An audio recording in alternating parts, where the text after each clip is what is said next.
Shalom, shalom, Sister Kate here. I am doing my live stream noonish, as I put in my community post, and we have decided that it will be on a topic suggested by Bear Independent, TJ, called the homesteading perception versus the reality. Hey, shalom, Deborah. Welcome. And I didn't get to talk to him beforehand. Shalom, guys. Hi. Hi, Deborah. And Deborah. You guys were the first two people in here. Isn't Deb that squared. interesting? Yeah, Deb time two. And there's Harriet. Shalom, Harriet. Good to see you. And Nunyo Biz. Welcome. I didn't get a chance to talk to Bear before we did this. So I'm assuming what he meant was that people have a certain picture of homesteading, and then when they actually get out to do it, they find it's different than the picture they had in their head. Or, hey, James? Or people have a perception of homesteading who aren't homesteading, and the reality is it's much different for those of us who are actually homesteading. Okay. So, how do we start? I'm assuming, and you guys can pipe up if you want, what your perception of homesteading is. Not necessarily theirs, but one. Or N, right? N. Perception of homesteading is like the cover of Mother Earth News magazines, right? Everything is pristine and beautiful and soft and clean. Right? All laid out. They've got the youngish, in-shape looking woman. You know, she looks nice and clean with a youngish, in-shape man wearing Handsome man. Not unlike myself. Right, and wearing a flannel shirt, and she's wearing some kind of checkered shirt, and they're wearing jeans that are pressed and clean, and they have, you know, some cute little show quality animals in the yard. And produce, like baskets full of tomatoes and green peppers and a picket fence. And you're right, it is a basket. It's a very clean, Lagerberger looking basket. Right. And so when people see that magazine in the supermarket, it's just wow. You know, homesteading is crisp and clean and colorful, and everything's perfect, and the people doing it are, you know, good looking and in shape and so on. Ooh. Idiot. Crazy drivers. So I'm gonna juxtapose that with what my perception of homesteading was going to be like, because I'm ready to homestead and get off this road.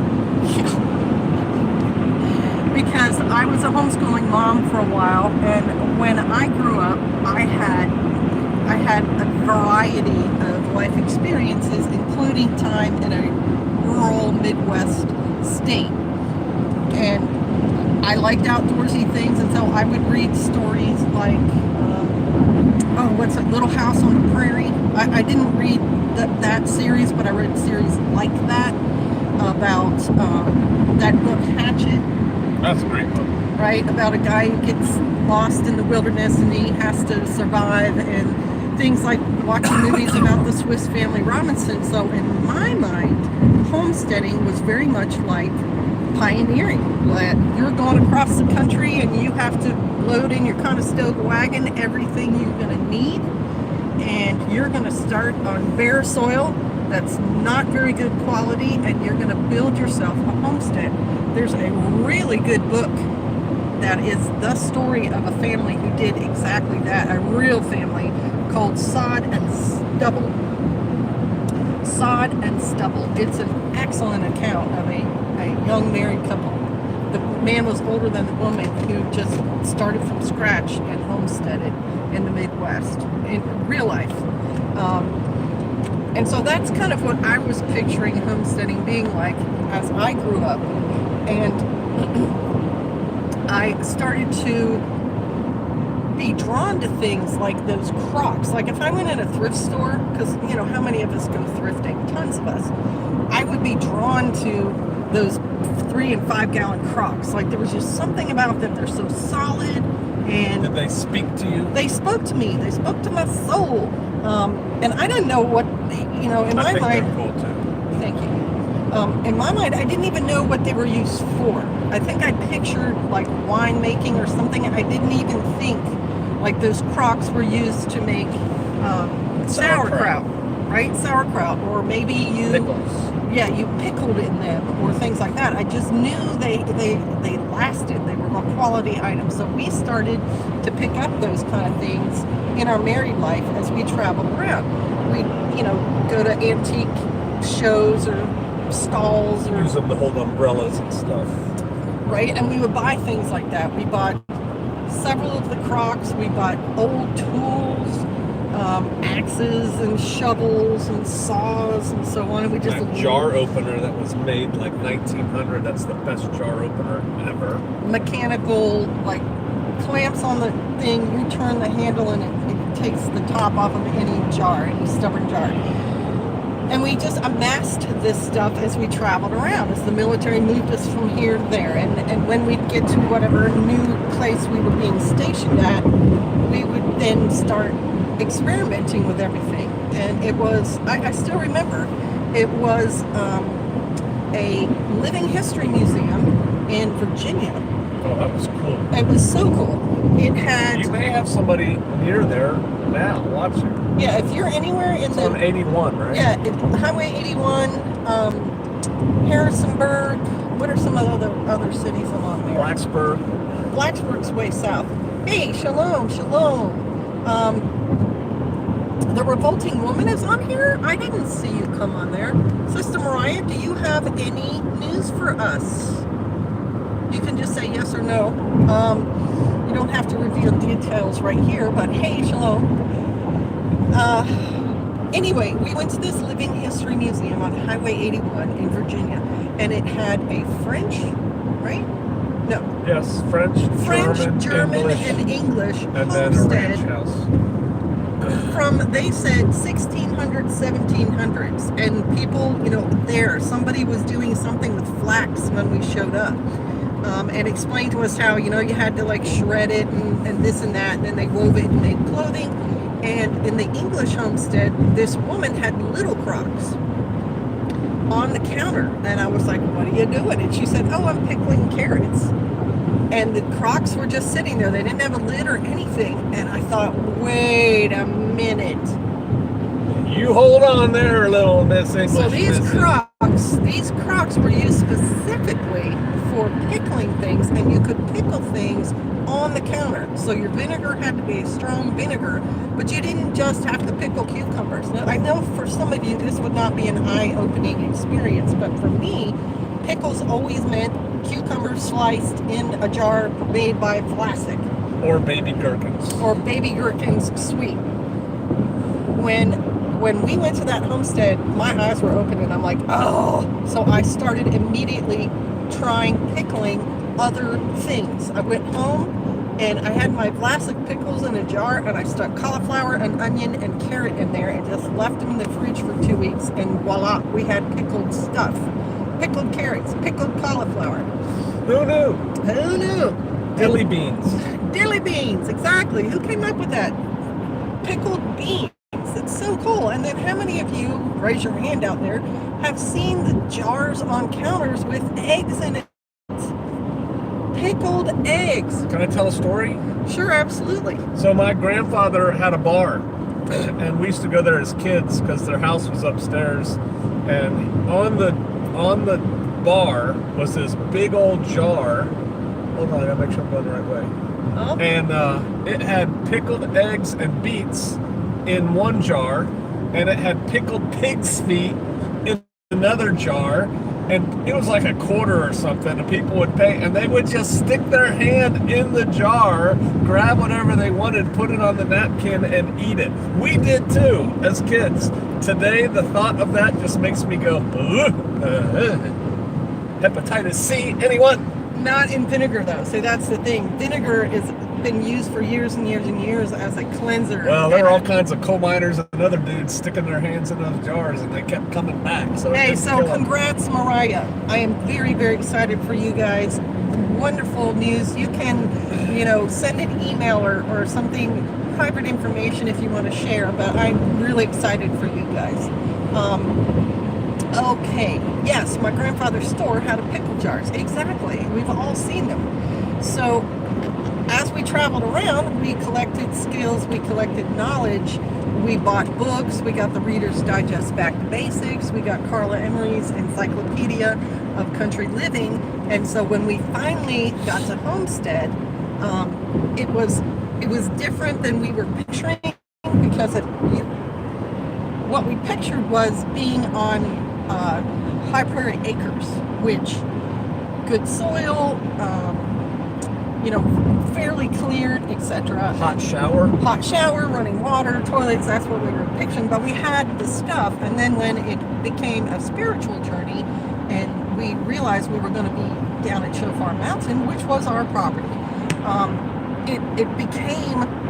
the reality became what we imagined, at least me, imagined homesteading was going to be. I thought it was going to be kind of like being a pioneer. That's why I made up the term neo-pioneer. Yes, for me anyway. I don't know of anyone who used it before I did, but in my head I was thinking, we're going to be like pioneers with chainsaws. Right, and that was the reality, because we knew that property was heavily wooded and it was really rocky and stony, and so we had amassed the skills and tools and knowledge, and we'd also both been scout leaders before scouting went, liberal politically left, and so we had done lots of outside camping and gardening activities, and I'd been raising animals. The first set of chickens I raised was in a foreign third world country. Right, third world country capital city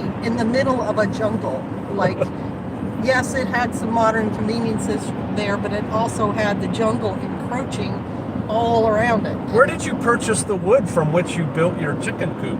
Okay, so, and this coop that I built, the very first coop I ever put together, because somebody was way too busy and really could not be bothered with my experimentation, I got the materials from a construction site trash heap.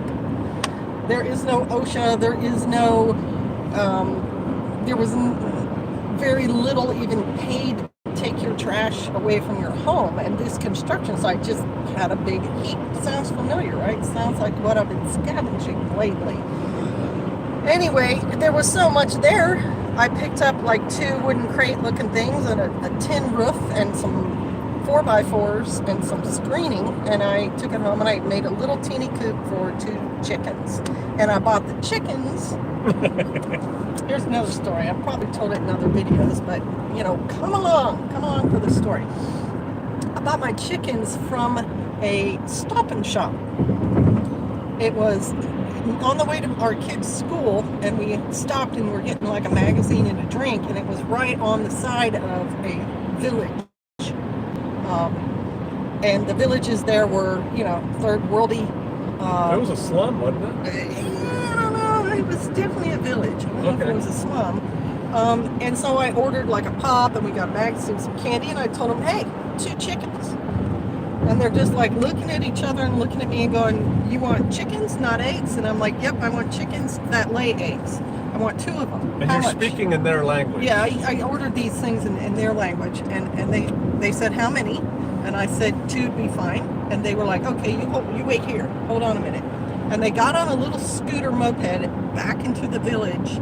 And about 15 minutes later, they came back with 2 hens in a white plastic bag, all trussed up, and handed me the bag and charged me like $3 a piece for those birds. True story. So those were my first chickens, and we were picking up, my first coop, picking up the skills again and practicing them before we get there.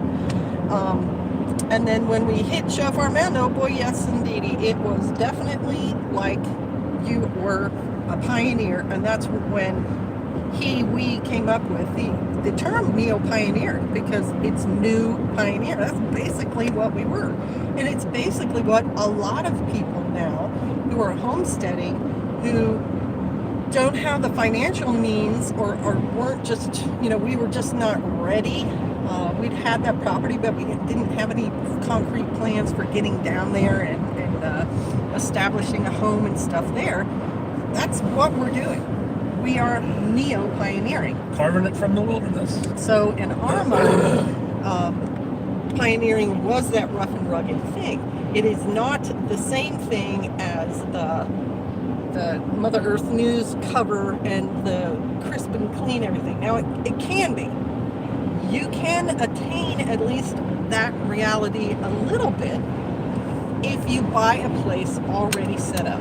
And that is one of the things... It's just a lot more money. Right. It's one of those things I advise people who say, how am I going to do this? How am I going to, I want to get out and get into the country. Especially if you're older. Because pioneering is hard. It's physically hard. If you think about building a house and the muscles that requires, if you think about putting in fencing, and in some places fencing, you have soil, and so you can take that T-post and just knock it in there.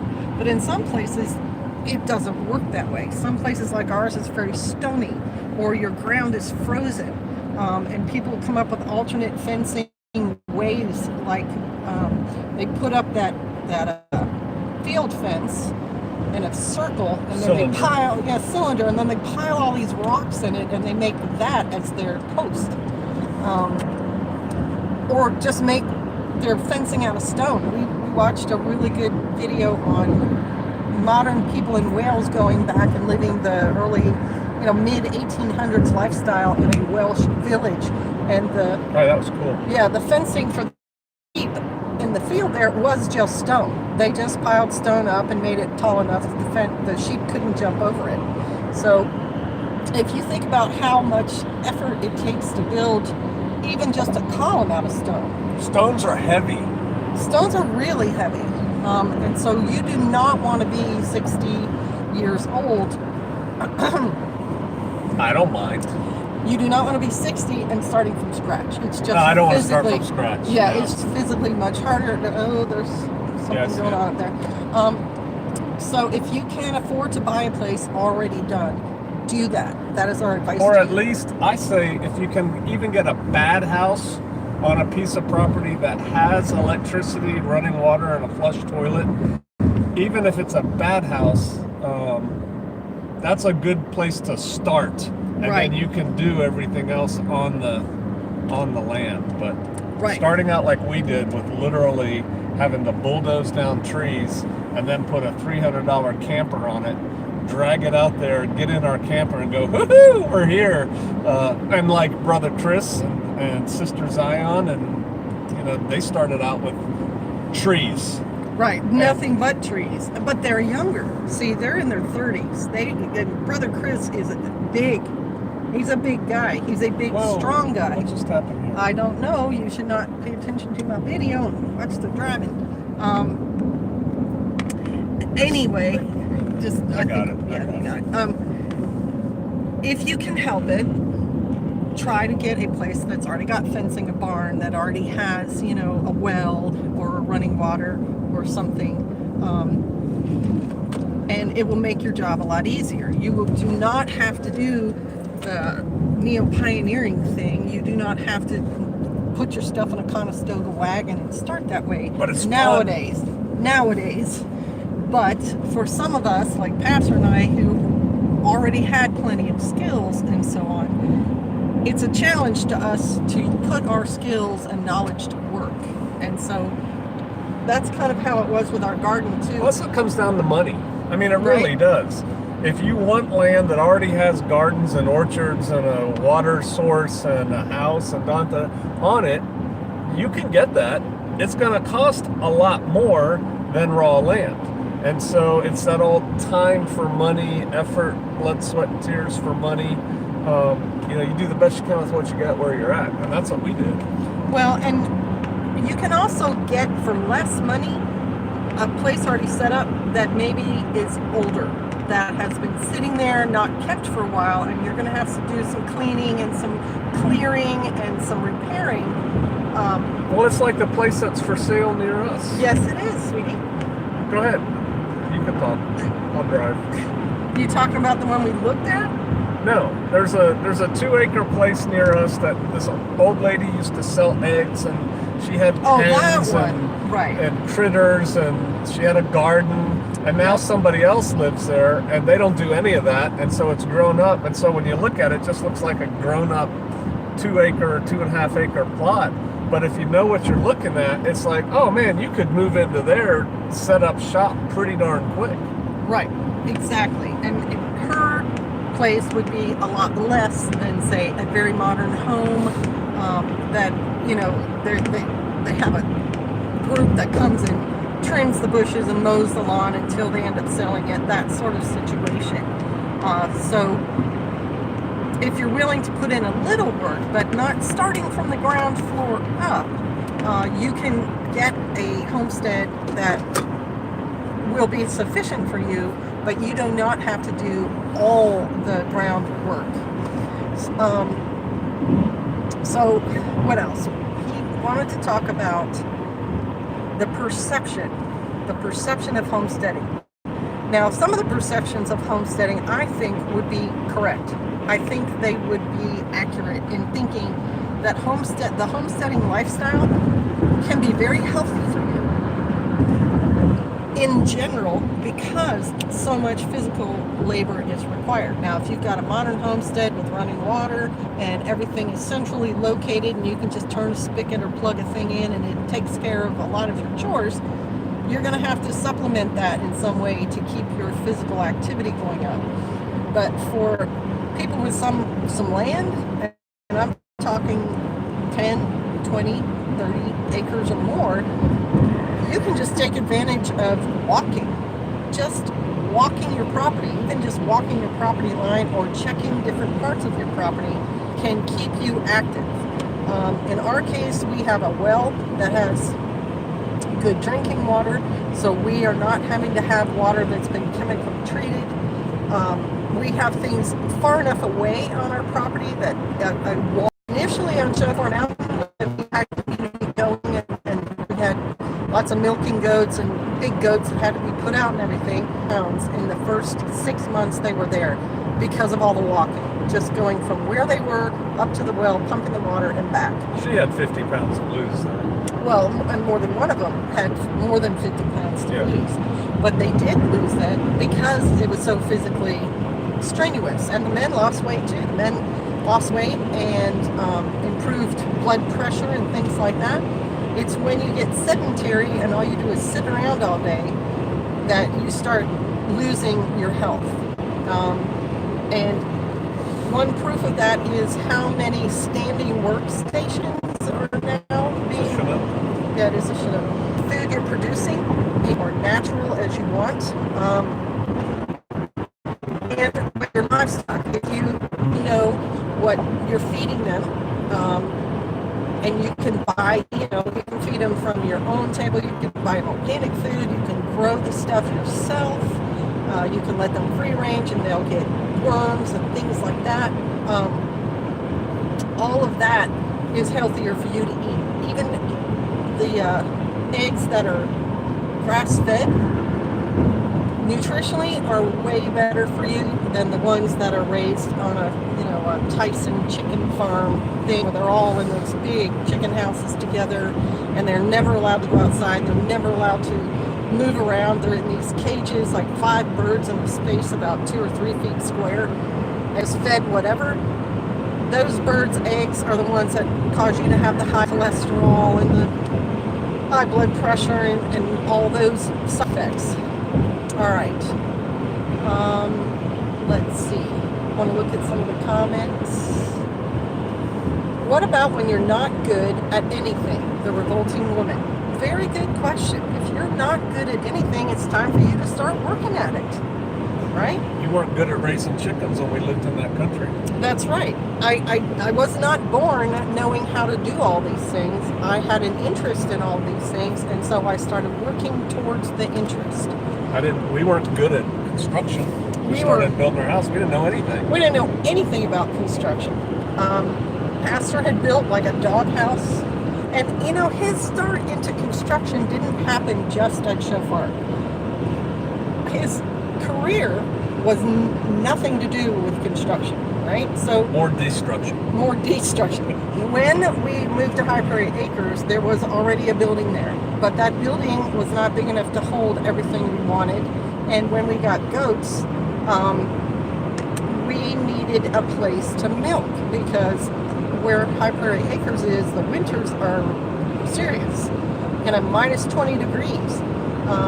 And so we needed a place to milk that was out of the weather, that had electricity, so I could flip a light switch, because I was milking like you're supposed to every 12 hours. So sometimes it's early in the morning or late in the evening, like 7 or 8 o'clock at night, and it's dark.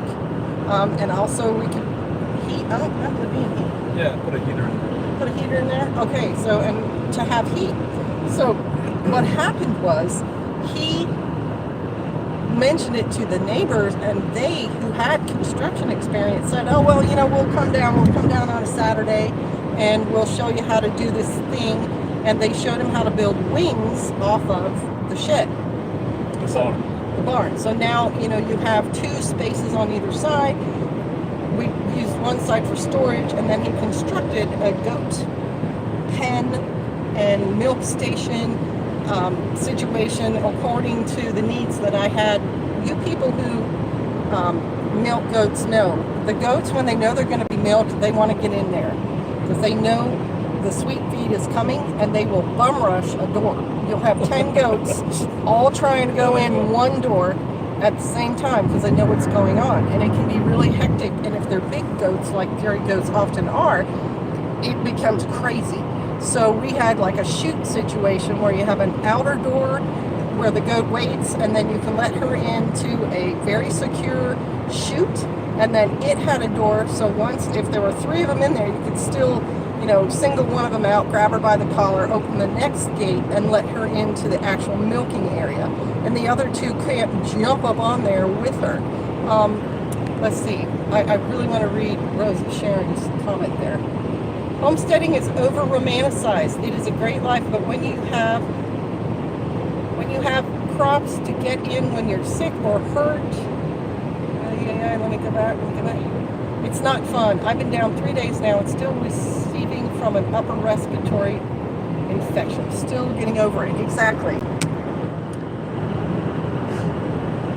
Even with modern amenities, homesteading can be difficult. The best situation is the most comfortable for you. Like for Rose of Sharing Homestead, it would be a lot harder for her because in her area it gets really, really cold and snowy if she were living off grid and heating only with a wood stove. Now, can you do that? Of course you can do that. People have been doing it for years.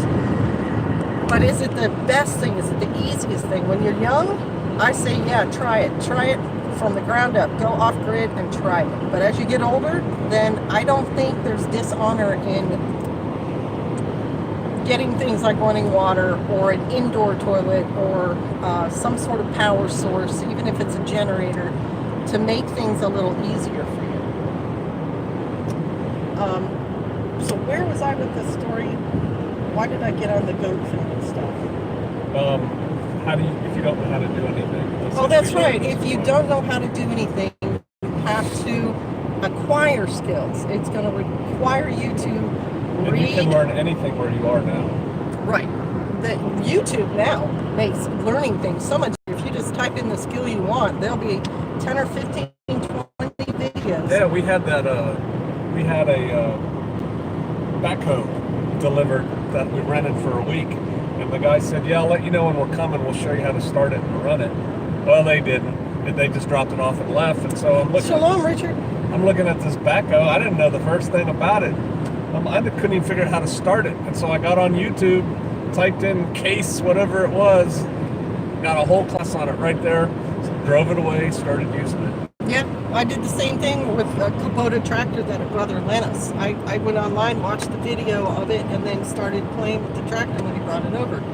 So you want to make a move towards learning how to do the things that you think you're going to be doing. I highly recommend to people in comments, if you think you want animals, because we thought we wanted the big things. What are those ones that spit? Not alpacas. Llamas. We thought we wanted I'm llamas. so glad we didn't get llamas. Right? This was going to be our homesteading animal. Llamas are, useful. You can get their wool and they keep away predators. You can pack with them. You can pack stuff on them. What a great glad we didn't homesteading animal.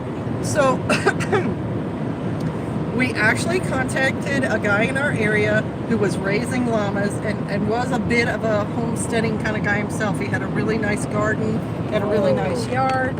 What are you guys doing? So we went over there with the idea that we may buy a couple of the llamas. And when we got there, it became very, very apparent. Hey, John West, shalom.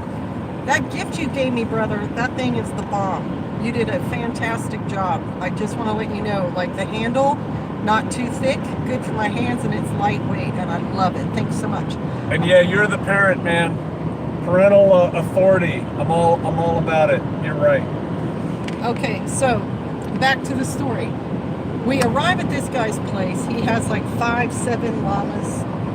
And it becomes very, very apparent that these things are freaking huge compared to what we're thinking in our mind. And we had no fencing up at the time. We had no fencing on our property. We were talking about, we can put up fencing for We these can do a critters. temporary little thing. Yeah, it'll be fine. And they're like almost they are. They're about 5'10". They're about as tall as me. They're as big as a horse. They weigh a lot, and it became very, very we cannot just throw up a couple strands of barbed wire and contain these things. There is no way. And then picturing, okay, what if it's in a bad mood and it doesn't want to walk with you, just like a horse that's misbehaving or something? I know a little bit more about horses, so I know what I should do in that case. I knew nothing about llamas, and I'm just picturing one of these things getting mad and spitting at me. Or kicking, because apparently they will kick when they're not happy, and that can break your kneecap. So we, right then and there, we're like, you know what? We're not doing this thing. We're not going to do this thing. We're not going to get these llamas. Good decision. Not happening. And that's where the goat thing became sort of a natural progression from the llama thing. But the point of the story is, we didn't just do the llama thing and go all out and try to handle it when we didn't know anything about them. We started a process of going to look at them, talking to a guy who owned them and studying how he was keeping them, what he was feeding them, what shelter was required. And we have a friend in common that a lot of us threaten to get llamas for him on a regular basis. It's a good threat. I like that. But yeah, we didn't just plunge into the llama thing cold turkey, and we weren't born naturally knowing anything about llamas. We didn't know anything about goats. We didn't know a lot about goats, so what we did in the goat situation was go to buy goat milk, give it a try, and when we looked into having goats and goat milk, we bought the canned goat milk too. I forget the name of it's like Hornburger or something burger. It's still available at Walmart and so on. And we sipped it and we're like, oh my gosh, this is awful. And then we thought, well, maybe canned goat milk is different from fresh goat milk. So we found a person in our area who was selling fresh goat milk, and then we went and picked some up and tried it. And it was actually pretty good. And so we thought, all right, well then the goat thing becomes more viable now that we know the milk is something we can tolerate. And then we researched into goats, saw how they kept their goats, asked her what they fed them, asked her to show us how the milking happened. She actually called me up and let me come and watch her milk goats. And I don't know if I did a birthing with her or not. How many people have you shown how to milk goats now? Oh my gosh, at least 30, maybe more. Kids all the way up to adults. And then once we researched the goats and looked at all that, we decided, well, maybe we'll try the goat thing, because you can use goats as pack animals too. and you can eat them, and you can do milk. And so from there, we got the goats.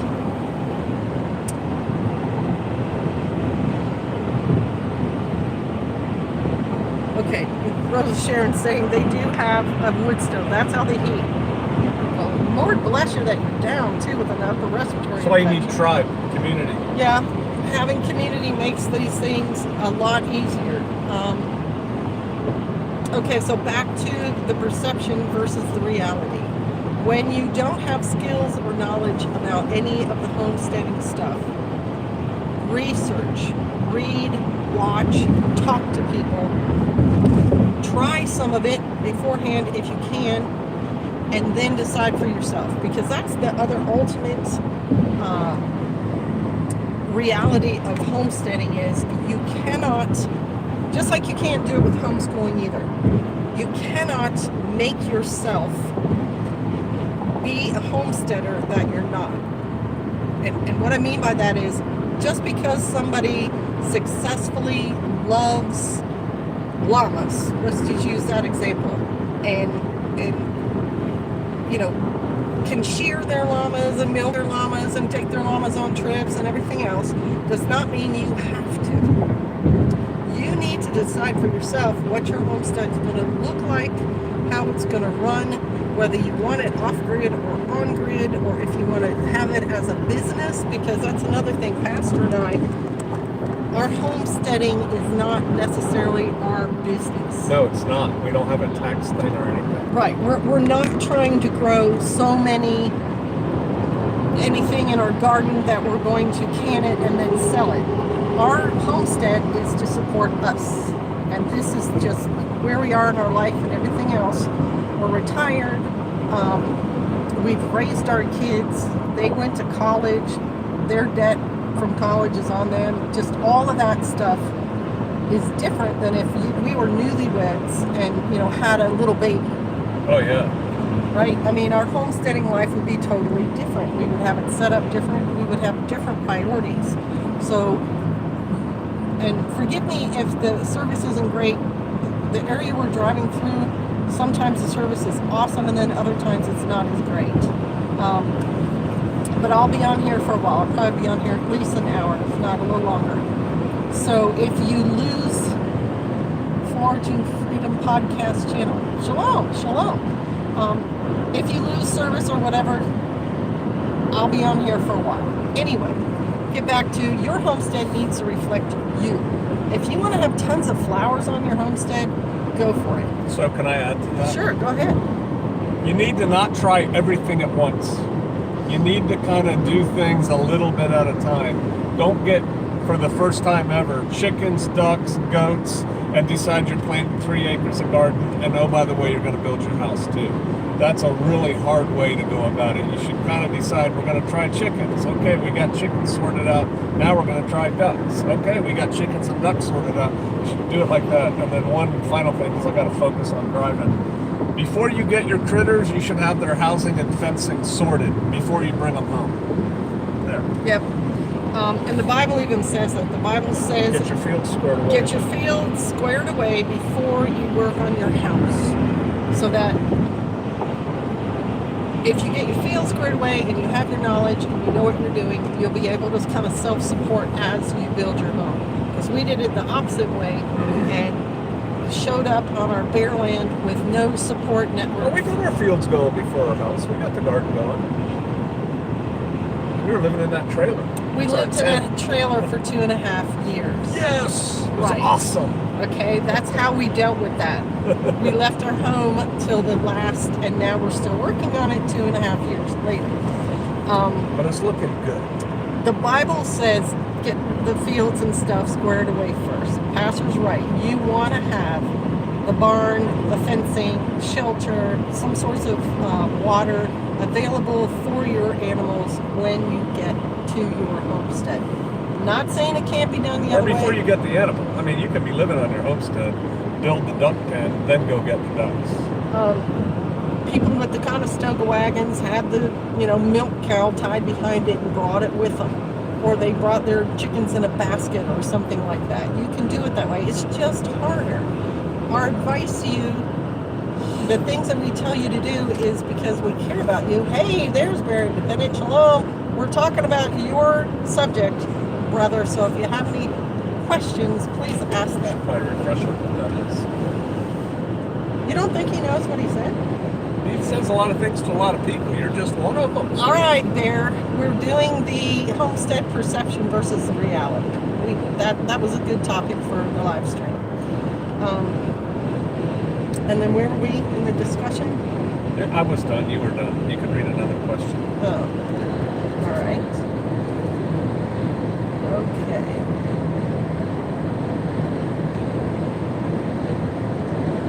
Oh, that's what I was saying. The reason that we give you our advice, the reason we make our videos, the reason, hey, traveler, shalom. The reason we do what we do, we have live streams and everything else, is to give you our best advice. We care about you. And it is kind of the tribal thing that Pastor was talking about. We in the homesteading community are a huge tribe. There's hundreds of thousands of people in this homesteading tribe now.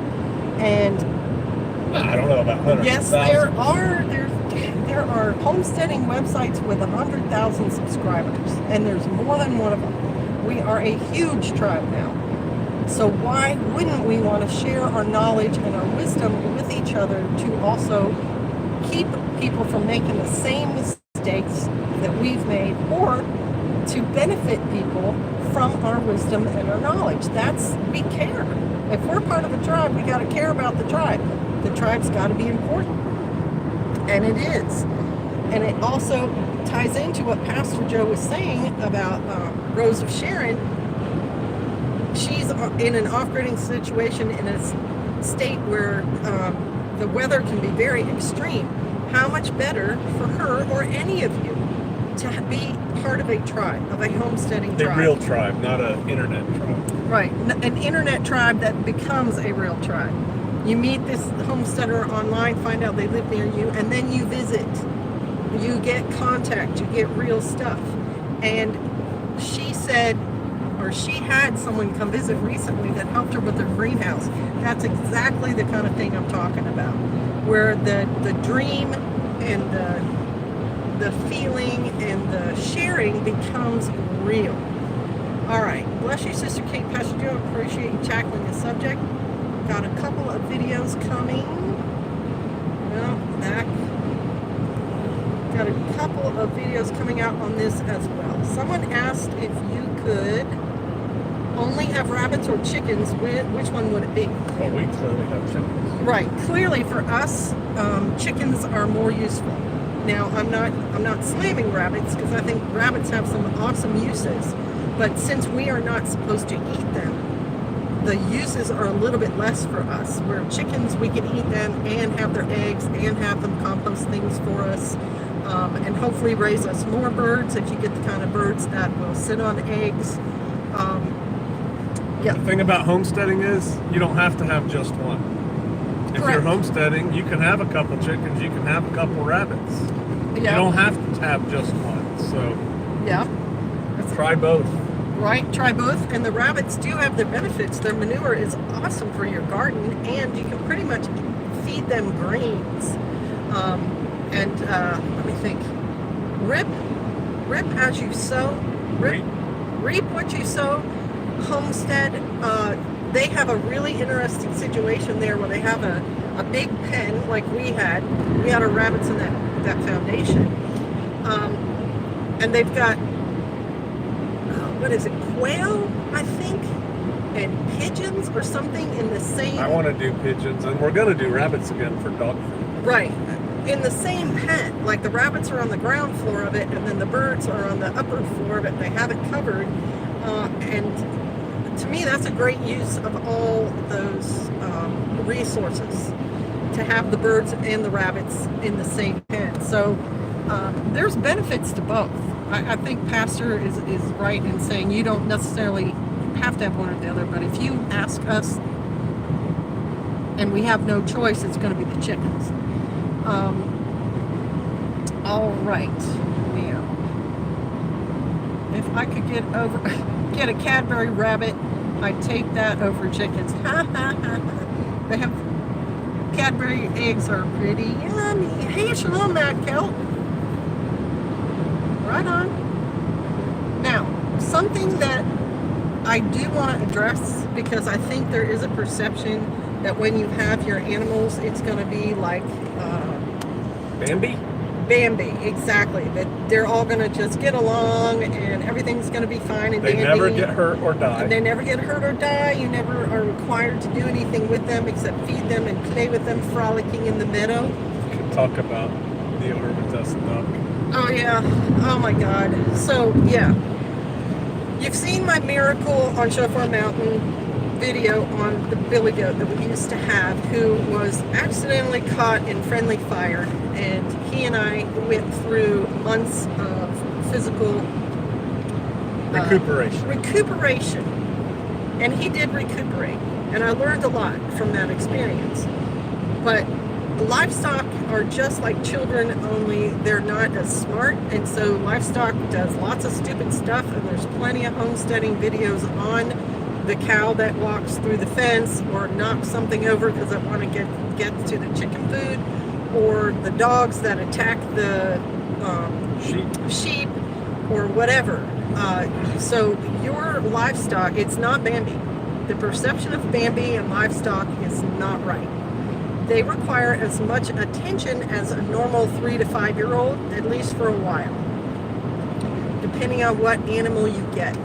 And so, again, you're going to want some kind of medical knowledge. You're going to want to have an old vet book or a new vet book. I've gotten some really good advice from vet books, even though I don't understand all the technical scientific jargon. There was an old vet book where I learned to milk the goat. You don't just use your fingers like this, which is what that goat lady had taught me. She was milking goats with just her thumb and her forefinger and wearing her hands out. And that's how she taught me to milk. And so when I milked goats the first time, I did it this way, and it took half an hour. Then I read that old vet book that said, no, you milk like you milk a cow with your whole hand. You use all your fingers, and boom, I went from 30 minutes milking to like 5 or 10 minutes milking. So you will want to have some resources. And then there's also, you're going to want to have a little kit. They sell them. There's an excellent website called Caprine Supply. That's Caprine, which I think is that word. We should put together with our brother Cody a veterinary kit for the homestead. Oh, yeah. Sell it. Yeah. We should do that. Okay. Let's put that on the list. All right. That'll be on the list. But caprine is like, or it's probably caprine, bovine, feline, equine. It's the word for goat supply. And they have fantastic things on there, including goat birthing kits. And they have a disinfectant spray. That's where cabrito comes from. Right, cabrito. There's an excellent disinfecting spray they sell on there that'll kill everything like pneumonia and AIDS and all sorts of stuff. You just spray it on a surface. So those were some of the first things I got medically for our animals. And now you guys know the blue coat, the blue spray, the purple spray, fantastic for wound care. And some of the wounds that happen with animals are, sometimes they're mind-blowing. The front of his front leg, just, a 6-inch strip of flesh hanging down. And in most cases with livestock, you clean that thing, you spray it with that purple spray, and you wrap it up. And that horse recovered from that wound. That goat who had the friendly fire wound in his back leg, every day I would go down there, I would clean the wound, I would spray the purple spray on it, and he would lick that purple spray off eventually. He debrided his own skin. And debriding means if you have a wound and the skin is infected, and it necrotizes, which means it dies and it starts to rot, you have to scrape it off or it'll cause the whole thing to rot. And so you need the purple spray to take care of the wound once it's been cleaned off. And so much of care for animals is, if it's not a health issue, if it's not something like they've actually caught a disease, it's often a bacterial infection because animals are out in the dirt and they themselves are often in and out of places where they go to the bathroom. And so bacteria love that kind of situation, and you're often dealing with a bacterial infection. So just clean water, some kind of bandaging, and some kind of disinfectant. And I say the blue coat, but you can use hydrogen peroxide, you can use bag balm. There are salves that are sold in things like TSC and your co-op and so on that you put on the wound. You just want to keep it from getting more bacteria in it. And so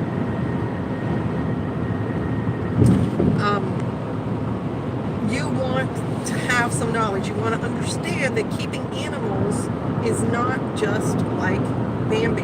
You are the owner. You are going to be responsible for those animals, and you want to know some basic care for them. I've talked about storybooks in another video. A storybook is about 30 pages long, and that it's not like story like I'm telling you a story. It's story STORY, and they are homesteading books that have been around for a long time. Shalom, Lone Star. They are great basic books for different animals. We got one. We have about 40 of them. They're like awesome. The Duck Flock for Modern Living. Well, those are different. We also have the books that I think are also put out by Story.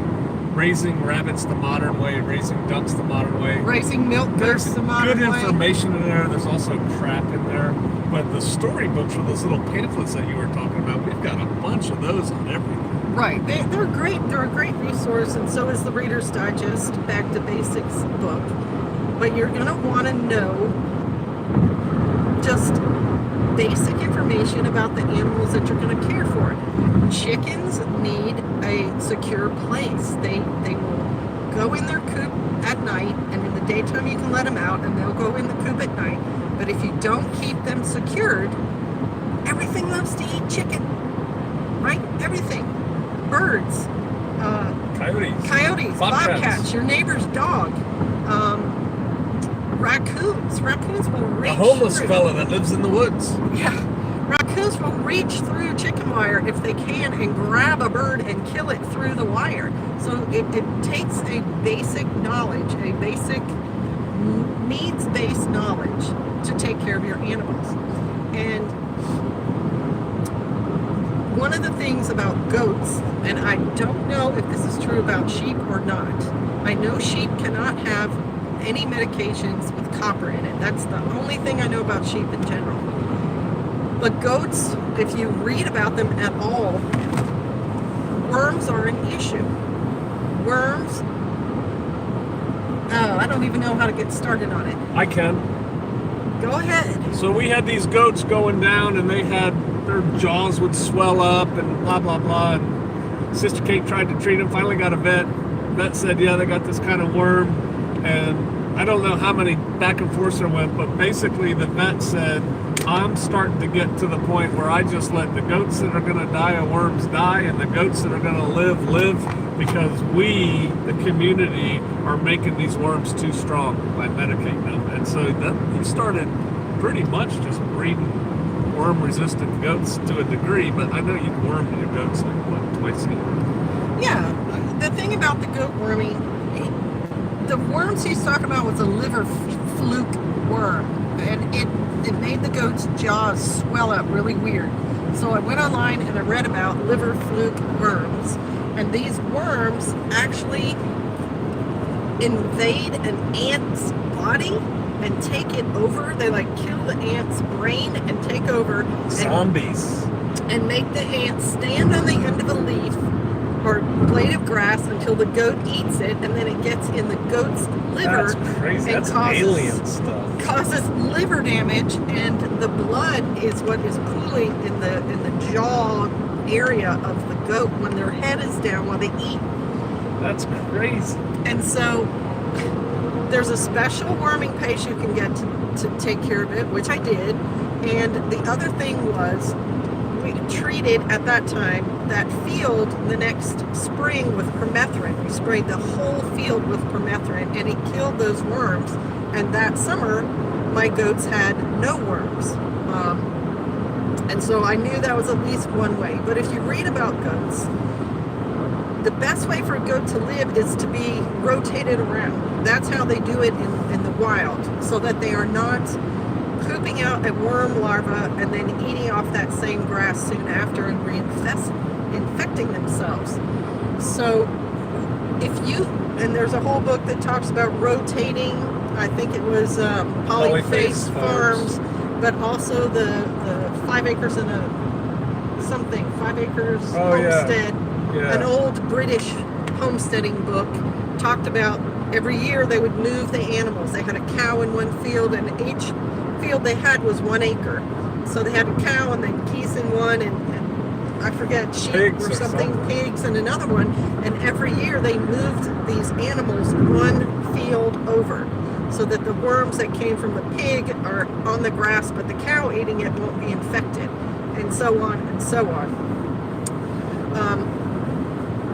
So yeah, you can't go into homesteading blind.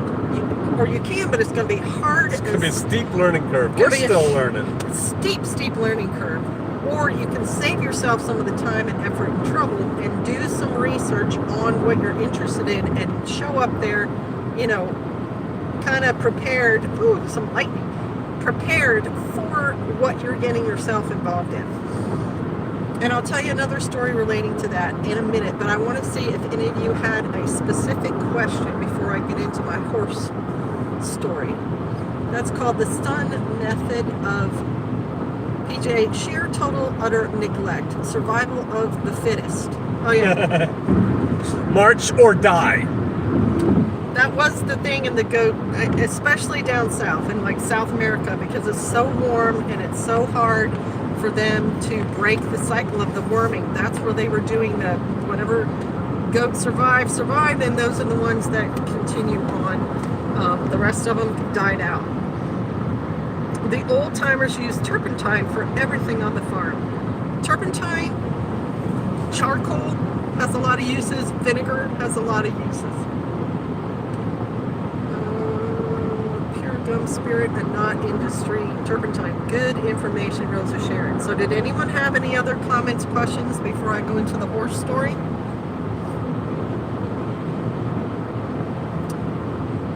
I'll give you a minute to think about it. Nothing. Big weather in our general area today. Y'all be safe. Okay, you too, brother. Are you back?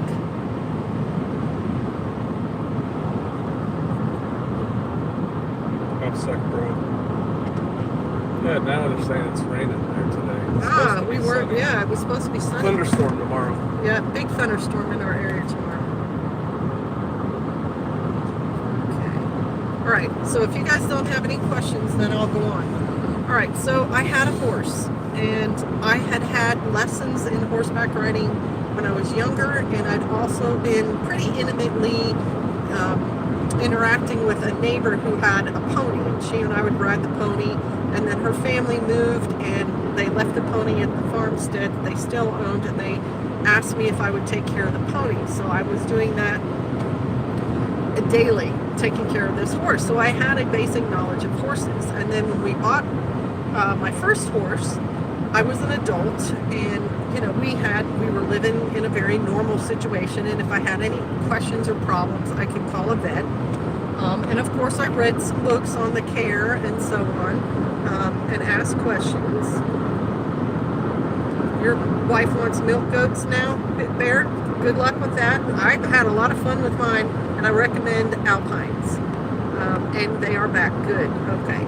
Alpine goats for milking. They were pretty hardy. Okay, so back to the horse story. The horse, I Talking knew. about Shorty? Well, yeah, but we didn't keep Shorty long. I knew I wanted a younger horse because I knew older horses would have special needs as far as their nutrition and their health.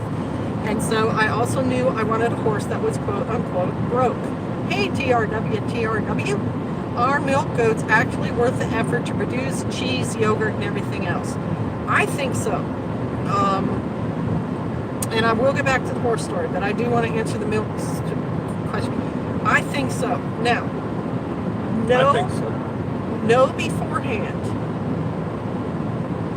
that if you do a milk goat and you really want to take advantage of it, you will need to milk twice a day. Every day. Every day. No break. No break. 12 Hours. 12 hours a day apart. So if you milk at 6 in the morning, you should milk at 6 at night. That's going to get you the most milk efficiency and production out of your goats. A lot of people are selling goat milk to soap makers. It's true. Their goat farms are getting huge. Another thing about goat milk is it's easily digestible. People who are allergic to cow milk or lactose intolerant oftentimes can drink goat milk. And goat milk is also an alternative for raising children, because we had a family have twins and the girls were allergic or the mom didn't want to nurse or whatever, and they raised those girls on goat milk. So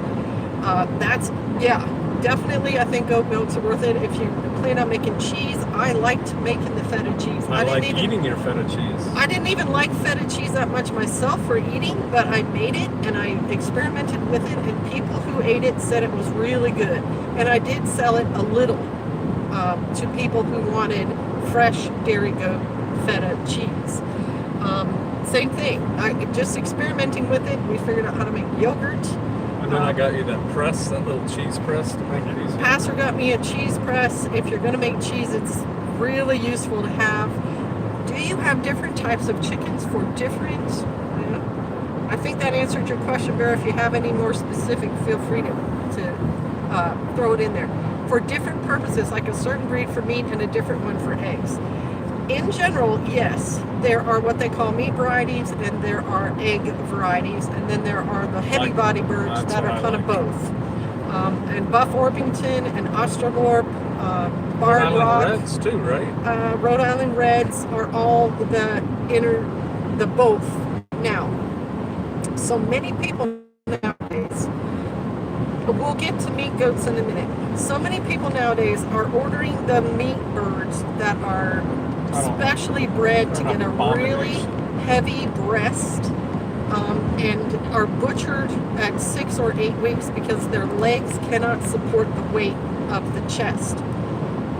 I get it, the people who are buying these birds, because they want to know where their meat comes from and they want total control of the meat, and they're trying to get, for the price of the grain that you're feeding them, they want to get the best return on that investment. The only problem I see with that kind of thinking is if you're also a prepper who thinks something bad may be coming in the future. Whoa! Yeah. That looks like a piece of tin roofing. Oh my gosh, in the road. Terrible. Good eyes, Pastor. If you think an emergency is going to happen, you are not going to be able to breed those birds. You will not get those birds to reproduce. And so nowadays I don't have a problem with people who want to go through raising those birds. It takes a lot more effort because they can't move like at about 4 weeks old. You have to change their bedding all the time, and they can't keep themselves Rhode Island Reds clean.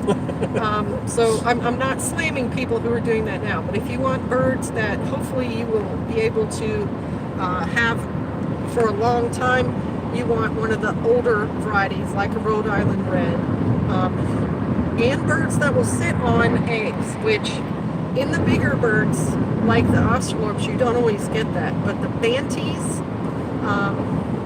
Silkies, right? Silkies, but also other Banties still have that instinct to sit and hatch eggs, and so they're really good if you have the regular large-bodied birds to also have a few Banties around to hatch the eggs in case the big birds don't.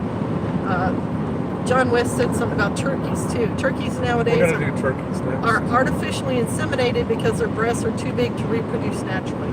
The only turkeys that are going to reproduce naturally will be your heritage breeds, your old style breeds that look like turkeys look. They're more upright and they're brown and they're not going to get 30 to 50 pounds. We've had an experience where someone gave us a male and a female turkey because she didn't want him anymore, and the male was like 50 pounds. He was huge. Couldn't even walk. He could barely walk. He could not impregnate the female. She continued to lay eggs, and she was not nearly as big, but there's no way in the world he was going to make more turkeys with her. He was too big. So here's someone saying my heritage light Brahmas are great for sitting and laying. So the more heritage variety birds are the ones that are going to be more multi-purpose. So I hope that answered your question. Came in from the garden, so glad to see you all on. Hey, Homestead Tessie, bless you. Shalom. All right, so someone else had a thing about meat goats. I just did a video on meat goats. The pygmy goats that we have now are meat goats. Our bantams are very pretty. Over half a dozen eggs are laid in a box by my wife's turkeys. We have 20 at the moment, exactly. And we were given banties. A neighbor decided they didn't want their flock anymore and gave us about 20 birds, a couple of which were banties. And we have a banty now who's sitting on guinea eggs because the guineas lay them and won't sit on them. So we're hoping to get a few more guineas out of her. Back to the meat goats. The meat goats are different from the dairy goats. The dairy goats, generally, you breed in the fall, like deer. They come into heat more that time of year, and then 5 months later, they give birth. And so you're planning on milking around February, March. And if you're going to do that, then you want to have someplace out of the weather where the mom can birth those kids and you can milk her. And we can get into the specifics of milking goats later, Bear, if you want. You want to, we can have an email or a phone conversation or whatever about that. But the meat goats come into heat every month, pretty strongly every month. And so I just did a video. What did I said, yeah, Homestead Powerhouse. I talked about our meat goats. We've had those meat goats kid twice in 1 year, and their gestation period is 5 months long. So it's kind of like what they call Irish twins, when a woman has a baby two babies in 1 year. She gets pregnant and has a baby, and then gets pregnant and has another baby, like within the same calendar year. Same calendar year, or births the one in December and has another one by November. These meat goats have these offspring and get pregnant as often as they go into heat. And so we've had, 6, 8, 13, 15 babies born between the two females in the last year. And there's a reason for that. And if we'd kept them and bred them, we'd now have a bunch we'd have of 40 goats probably. Yeah. We've only had those goats a year or two. But the reason behind that is, as a meat goat, you're going to be eating them more regularly. That's what I'm thinking. They're smaller. They don't need as much food. They're easier to handle, and they reproduce multiple babies. That's the other thing about them that a dairy goat won't do. Your dairy goat normally has one kid her first year, and then maybe twins or one for the next 9 years, and it's only near the end of her productivity that she might have 3. These meat goats, we gave That prolific. Right. Well, both of them had 3 this time. The Right. one was just malformed. Right. The older nannies that we have, both of them had 3 offspring, but the one out of the 3 pack of the older nanny, one of them did not live. They were born at night, and it was cold and it was kind of rainy. But their offspring, in her first year, we gave them to the neo-hermit test. That female offspring had triplets, her first kidding. Very unusual. So the meat goats produce prolifically, quickly. And it's because you're going to be eating every few weeks, and so you want a prolific animal, just like rabbits, if you were to eat rabbits, so that you don't have to be killing your best goats to eat them when you're hungry, if that makes sense. And so I would highly recommend the pygmy goats. Not only that, I taught... But if you have a bigger crew, a bower goat is good. Sure, They have boars. more meat. It's just you and I can't. I mean, we'd have to have leftovers. Right, and the or boars... cannon or whatever. I don't know. I'm not a bower expert. I don't know how many offspring the bowers have. Our bower half outline cross was like the dairy goats. She got pregnant and had one baby, sometimes twins, in a year. And she was big. They are big and strong. So, I mean, in a homesteading sense, if you had bower goats and you butchered one, you'd want to smoke that meat or jerk it or can it and take advantage of having the meat that way versus you've got a little guy on the hoof that you're butchering once every 2 weeks. Okay, so there was another question. Let me go back and see if I can find it. Come on. How much land does a milk goat need? All right, I looked this up recently. I think it's I think it's 5 to 8 goats per acre generally. And the other thing about goats is the land that you put them on does not have to be perfect pasture, grass only. Goats need roughage. They need weeds, and they will strip a tree. Black locust. You got problem trees, you got things like black locust or Osage orange or other trees that you don't like. You put the goats on the tree, they will eat all the leaves off of it, and they will strip the bark and kill it. So they're really good for clearing land. All right, is that? Should probably wrap it up. One of them little goats and a 50-pound bag of rice would feed everyone. It's true. You want to have rice stored.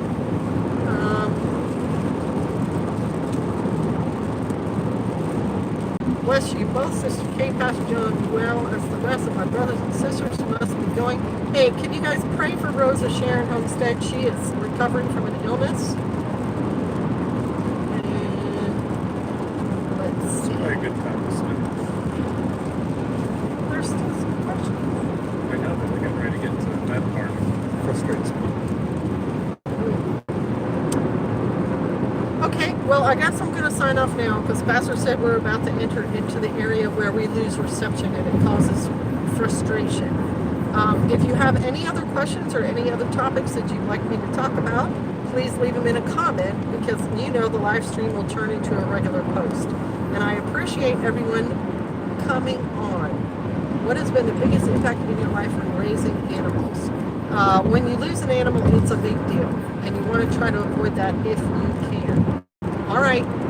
Bless you guys. Thank you for showing up. Thank you for subscribing. We care about you all. And I will see you later. Bless you. Shalom.